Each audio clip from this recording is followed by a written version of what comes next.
मैं भी मुख्यमंत्री की कहीं ना कहीं शपथ ले सकता हूँ। जहाँ से रविंद्र रैना लड़ेंगे वहाँ से ही मैं इलेक्शन लड़ूंगा। क्या आपको लगता है कि कहीं ना कहीं मुख्यमंत्री आप बन सकते हैं और भारतीय जनता पार्टी को पिछाड़ सकते हैं? हमारा मुल्क एक जमहूरियत मुल्क है, सभी को हकूक है और कोई भी जम्मू कश्मीर का मुख्यमंत्री या मुल्क का प्रधानमंत्री बन सकता है। हमने इस बात का दावा किया है कि जम्मू कश्मीर में मिशन स्टेटहुड भी मुख्यमंत्री की दावेदार है। और मैंने ये भी कहा है, मैं आज भी स्टैंड रखता हूं उसको, कि अगर मैं जम्मू कश्मीर का मुख्यमंत्री होता या देश का प्रधानमंत्री होता तो इस समय तक मैंने रियासत का दर्जा, स्पेशल स्टेटस, 370 और इल्हाक की शर्तें जो महाराजा हरि सिंह जी ने जम्मू कश्मीर, लद्दाख, पीओके, गिलगित बल्टिस्तान को विलय के समय भारत के साथ की होती तो मैं वो सारे का सारा वादा पूरा करता और इसको रियासत बना करके आपको पेश करता। कुछ लोगों ने ये भी कहा है कि हमारे ही पत्रकारों ने ये कहा कि जहां से रविंद्र रैना लड़ेंगे, क्या आप भी वहीं से? जी हाँ, मुझसे पत्रकार मित्र पूछ रहे थे तो मैंने उनसे ये कहा कि आज भारतीय जनता पार्टी को फिर से पीडीपी बहुत याद आ रही है। क्या कहीं नंबर एक, क्या फिर से चुनावों के बाद ये जम्मू के लोगों को धोखा तो नहीं देने जा रहे? क्या फिर से ये चुनावों के बाद पीडीपी के साथ कहीं भारतीय जनता पार्टी पहले की तरह गठबंधन या निकाहनामा करने तो नहीं जा रही? एक ये वजूहात भी हो सकती है। दूसरी वजूहात ये हो सकती है कि मुफ्ती मोहम्मद सैयद साहब की मजार के ऊपर जाकर के फूल माला चढ़ाई और जैसे पत्रकार मित्र कह रहे थे कि वहां पे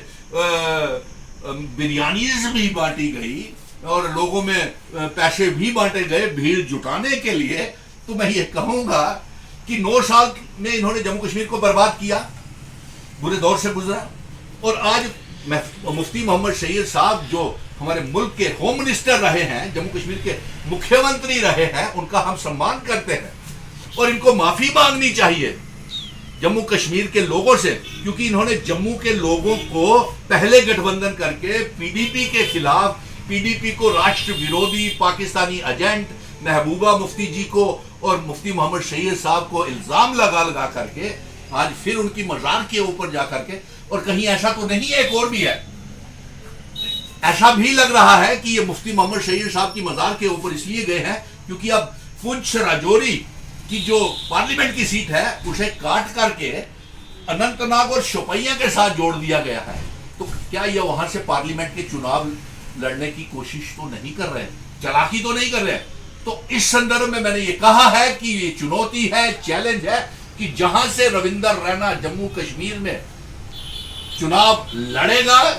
जो जम्मू कश्मीर भारतीय जनता पार्टी का प्रेसिडेंट है, मैं उसके खिलाफ, रविंद्र रैना के खिलाफ वहीं से चुनाव लड़ूंगा। और मैं ये भी कहूंगा कि अगर भारतीय जनता पार्टी को पीडीपी की इतनी याद आ रही है तो उन्हें वो भारत रत्न से नवाजे, अवार्ड करे। दूसरा, अमित शाह जी आ रहे हैं, वो भी उनकी मजार के ऊपर जाए, राजनाथ सिंह जी भी आ रहे हैं, वो भी उनकी मजार के ऊपर जाए। तो फिर मैं ये अमित शाह जी और देश के प्रधानमंत्री जी को ही पूछूंगा कि आप ये बताएं कि ये कैसा प्रेम है बीजेपी और पीडीपी के बीच में कि एक तो आपने रियासत बर्बाद इसी गठबंधन की वजह से हुई, हमारा 370 गया, रियासत गई, इल्हाक की शर्तें इन्होंने 5 अगस्त 2019 को पार्लियामेंट में तोड़ दी। तो ये कैसा मुफ्ती साहब के साथ इनका प्यार है और महबूबा मुफ्ती जी के साथ बीजेपी का प्यार जाग रहा है।